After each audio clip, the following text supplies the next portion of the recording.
Yes, I know it's Valentine's weekend and we are going to do something very nice. I promise. I just have to do this, not for the fan base, but maybe for like the fan. So right after that, hey everybody, how you doing? JW here. Thanks for tuning in and for listening. Just wanted to talk about a couple of things this week in sports that caught my attention.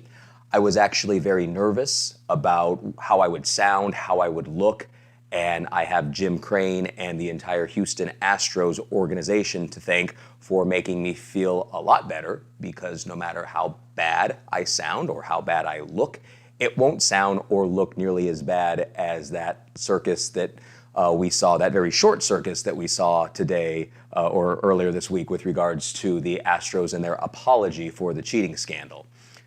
First couple of things that caught my attention: didn't know who Jim Crane was prior to hearing about the scandal, and really upon hearing some of the information about the commissioner's report when it came out.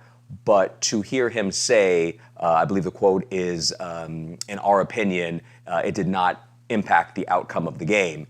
And then within a minute, he's asked to clarify that, and he says something to the effect of, I never said it didn't impact the game. So it seems kind of clear that like he's listening to the same talking points that are coming out of that clown show at the White House, and everybody there who speaks and then later almost immediately reverses what it is he or she has said. But I digress. We can probably get into that ad nauseum a lot later. What I really feel, and I think that's the sentiment from everything I've been hearing, is just the true disingenuous nature of the apology or the lack thereof, and never even admitting to what it is. And obviously in our society, we like to build up and then we like to tear down, but we will absolutely allow for redemption provided that it's earned, and there has to be some level of contrition that is shown depending on the severity of the bad act that occurred, and in this case the cheating scandal. It requires a decent amount of contrition, I think, not only from the players themselves, but certainly, you get rid of Hinch, you get rid of Lunau, and that would seem to suffice in the owner's mind. Go over a couple of the quotes that he had here with regards to just throwing those gentlemen under the bus, which was crazy. But it was just such a poor effort by somebody who cannot be dumb and cannot not have known. There's no way that he wouldn't have known what was going on within his organization. Now, I don't know anything about Jim Crane. I don't know about his businesses, and quite honestly, I didn't even care to look, because I do know that to reach that level of success when your money has B with billions in it, that you are somebody who's not only dumb, you are very smart. You are somebody who works very hard. I will easily say that he's smarter, harder worker than anybody I know to get to the point where he is. Because when your bread is that long, to have 9 zeros after whatever number or numbers come first, you're in the know and you have accountability.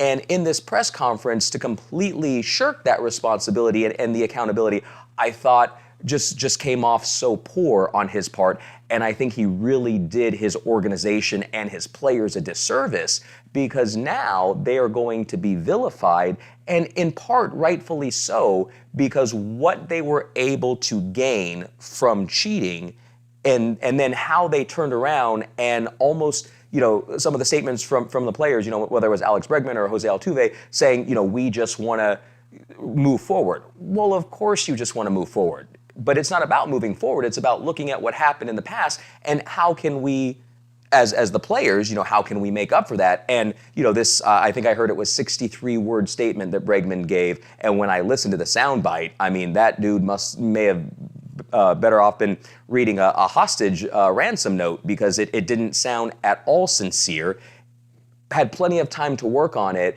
didn't speak from the heart. And ultimately, I think that that's what people want. No matter what it is, if you're a spouse apologizing for something that you've done, whether you're a child apologizing to a parent, whether it's friends who did wrong by one another, what it really comes down to is the sincerity, or in this case the lack thereof, that really makes it a problem. One of the quotes, and I did write it down to make sure that I got it correctly, is from Jim Crane, is that clearly the report states, I didn't know about it. And I do know, I didn't read the report, the commissioner's report, but in the snippets that I did hear and did see posted on TV, I know that part came very early in the report. And I think to everybody that states that, well, clearly you did know, clearly you wanted it in there that early as opposed to, a footnote at the end. But that was one of the quotes. Another one is, no, I don't think I should be held accountable. So you are the owner.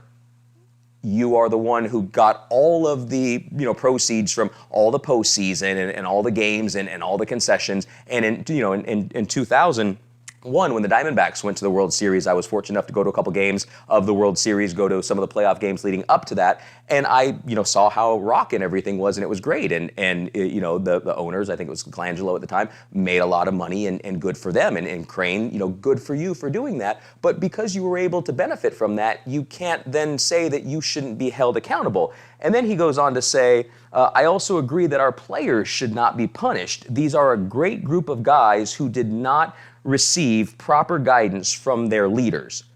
Well, you're the owner of the franchise. I know you're not a day-to-day or even month-to-month leader of the organization, but ultimately, when you're going to blame the manager, A.J. Hinch, and the GM, Jeff Luhnow, and you're going to say that it was they're the ones that did not give the players proper guidance, but you're not going to hold yourself accountable, that's crazy, and that's not what people want to hear. And those apologies that the players gave are crazy. Now, I know that Carlos Correa came out, I believe he did with Ken Rosenthal with The Athletic, did an interview there saying that, Jose Altuve did not cheat. He was one of the few that didn't. If people are banging on drums and you hear it, I don't know how you can make a conscious effort to ignore that. And I don't know how, if he says, every at-bat, no, don't ever, give me what the sign is. I suppose it's possible. But again, based on the apology, it's very difficult for anybody to really believe you. Correa did make a couple of good points saying that people should get informed. They should find out what the truth is before drawing opinions, which would be nice. Number one, if the commissioner's report actually showed the full extent to which the players went, not only to have the system in place, but then to initially implement it, but then to carry it out. I mean, you had departments that were involved within the Astros organizations. You had emails, you had code names that they were giving it as they were doing this. So how all of this happened, and the owner is supposed to not know about it, he's not having any accountability, and then the players are coming out and giving these half-hearted apologies, all they did is make the misery of their season a given. Anytime they're on the road, you're going to get a ton of walk-up crowd for that. I heard on the local radio station here, I don't know if he came up with it himself, it's John Gambadoro, 98.7. I heard it first from him, so I believe the credit is his. There's a song, Bang on the Drum All Day. Todd Rundgren, I had to look it up, of course, 1983. I don't want to work, just want to bang on the drum all day. And he said that is going to be blaring throughout every home stadium where the Astros are a visitor. I thought that was just really cool. But Dusty Baker has come out and said that he already is worried and wants to get in front of retaliation against the players. But without true contrition, you can never forgive. I mean, you look at anything or anybody that we have, come down on for something wrong that they've done. Mike Vick, I only bring that up because I want to watch the two-part series. I'm not at all trying to compare what the Astros did in cheating to the absolute atrocities of what Michael Vick did. And some people may never give Michael Vick another chance. And if that is your opinion, you're certainly allowed that. Everybody has what their line is, and it's not for any of us to tell anyone else what that line should be. But in everything that I have seen and heard about the Vick situation and from Vick himself is that he has realized the horrors of what he did, realized what a horrible human being he was in doing that, and is striving to make better changes in his life. And so if life is a series of credits and debits, and obviously this is one of the most horrific of debits that you can have in what he did, well, you shouldn't judge somebody on that single bad act, nor should you judge somebody on their single greatest act. It really is just a ledger of what have you taken out and what you've done wrong in your debits and what have you added to society in your credits. And if for the rest of his life, he can continue to be a voice for animal rights, he can continue to educate those who may not know or try to correct and clamp down on people who are doing, dog fighting and even though they know it's wrong, then at the end of his life, he may have more credits than this horrible, horrible debit. And so, but it is the contrition that's there. So not to compare those, and I do want to hold off any further judgment on the Vic situation, and I didn't even mean to get into it, but it just was on my mind because I do want to see the two-part 30 for 30. And then after that, make my best informed decision from those facts. But it is just crazy that you have this scandal. You have people who believe in sports and in fairness and in competition. And I just go back to 2019 with Altuve's walk-off on Aroldis Chapman. And even before hearing about any of this, really paying attention to anything, just seeing that sheer look of amazement on Chapman's face. It wasn't that he was mad. It wasn't that he missed his spot. He could not believe that pitch was hit by that player that far. So if it's cheating or not, now the burden of proof is with the Astros to prove that every single player wasn't a cheater, or at least to come out and say, hey, we did it, we're very sorry, we'll take our medicine. But with this and this half-hearted apology, it's very difficult for anybody, I believe, to take them seriously and to forgive them, because it was just not even a sorry for getting caught. Like, I'm sorry that I even have to stand up here. We're going to say a few things, and we're going to hope to get through it. And just, again, we want to move forward from here. It's just silly. One thing that I thought was actually great, complete 180 from that in the sports world, not even in the sports world, but from a sports figure, is just everything great that Dwyane Wade and Gabrielle Union Wade have been doing with their daughter, now Zaya, and her choice, her brave choice to know in her heart that she is a girl, a female, and for her to live that truth, for her to have the confidence and the trust and the love in her parents to be able to say that, I think is amazing. I think that goes to show, being a father myself of an amazing young man, I think that goes to show how much they have supported her even, before any of this, just as loving, wonderful parents. And I also think that it is really fantastic that the very first thing that they are going and doing, and what Dwyane Wade has said is, I'm educating myself now on all of the things that I need to know, how to learn about this, how to better understand, what Zion now Zaya is going through, and how now to best prepare her. And as a parent, I mean, there's certain things that, yes, you want to protect your children from. There's other things as a parent, at least for me, I want my child to have to experience some hardships and some challenges and some struggles and some defeats, some big defeats in life, to learn that life is a lot about getting defeated. It's about getting knocked down. It's about getting told no over and over again and how to persist. But as a parent, the one thing that you never want your children to be subjected to is just ridicule and bullying and just the ugly that is out there in the world, especially when you live your lives as beautiful people. And I don't know the Wades well, of course, at all, but from everything, again, the way that he has comported himself throughout his tenure as an NBA professional, what he's done on the court, certainly what he's done off the court, at his hometown in Chicago, what he's done in Miami. And so, from those things, and now seeing this strong man be just a loving, compassionate, understanding father is so awesome. And it's great that he is a strong voice in the community to be able to help so many other people who may be struggling with the same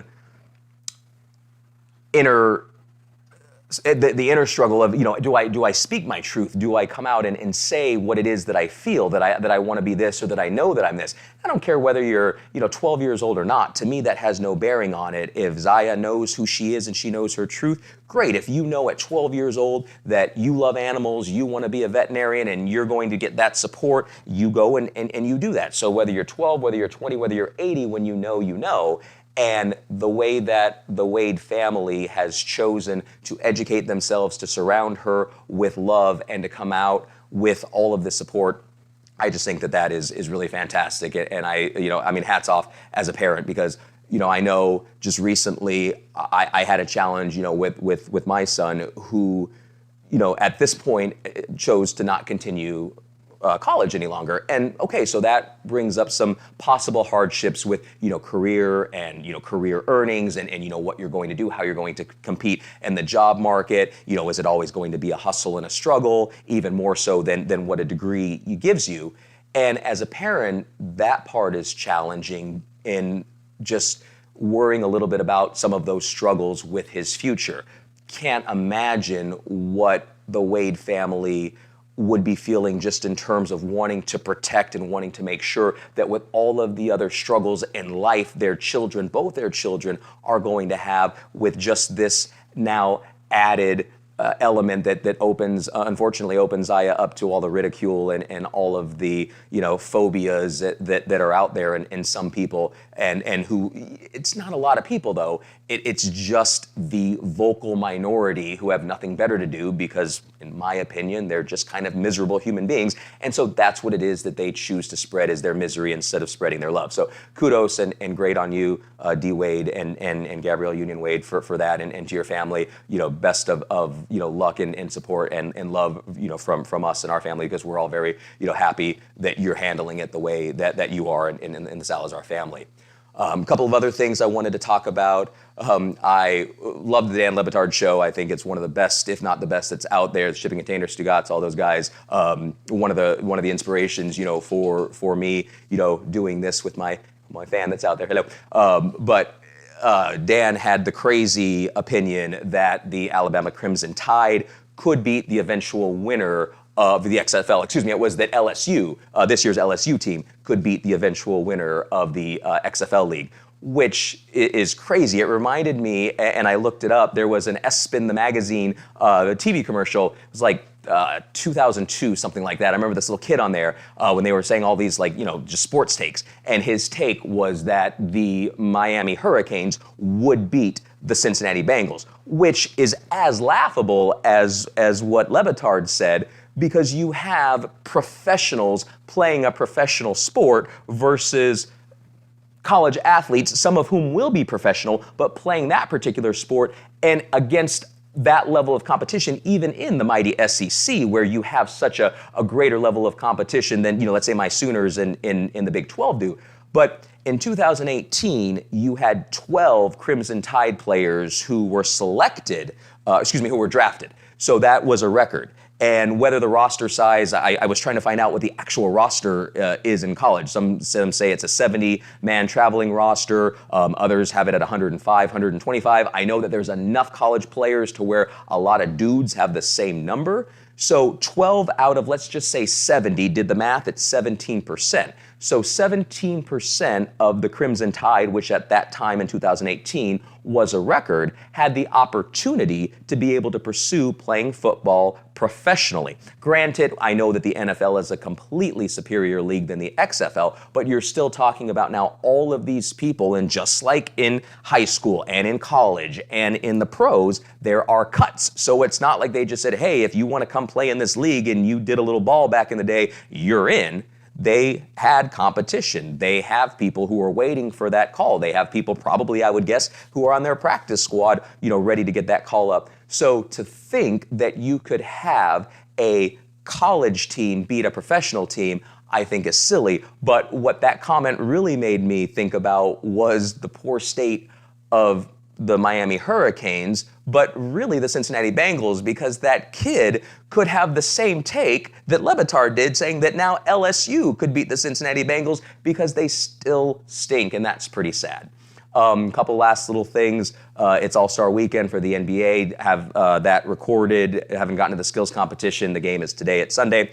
I want to give a shout out to Devin Booker. I'm born and raised here in Phoenix, so while I love all sports, I do follow the Suns, even though I'm a diehard Laker fan, and I don't apologize for that. But congratulations, D-Book. You are certainly deserving of it. Shouldn't have taken an injury, but hey, you know what? However you get into the first one. Heard a cool interview with Tom Chambers on 98.7, where he was the replacement when Ralph Sampson went out when Seattle hosted it. I don't know what year it was, let's say 87. He was still with the Sonics. It might have been earlier. That was the one where he ended up being the MVP. They were down late, and just the way that things can kind of turn out. But it was Tom's first. It certainly wasn't his last. Book your first certainly won't be your last. I think everybody in the league, and certainly all the fans, here in your hometown, know that. Also heard in basketball, which is really cool, that the All-Star MVP is being renamed after Kobe. Obviously, being a huge Laker fan, huge Kobe fan, if anybody of you, have followed a little bit that I've been doing this, the, inspiration or the kind of gut punch of, hey, why are you just sitting around talking about this instead of doing it? Because just get out there and make it happen. So that was really cool to see. I really look forward to being able to see a time when somebody in the Bryant family has healed enough to be able to hand that trophy over. It's super cool to see Bill Russell do it for the Finals MVP, him still be able to give his award to the Finals MVP. Obviously, Kobe will never be able to do that, but it is, it is nice that the NBA did that, and certainly, for a four-time All-Star recipient or MVP recipient of the All-Star game that he was.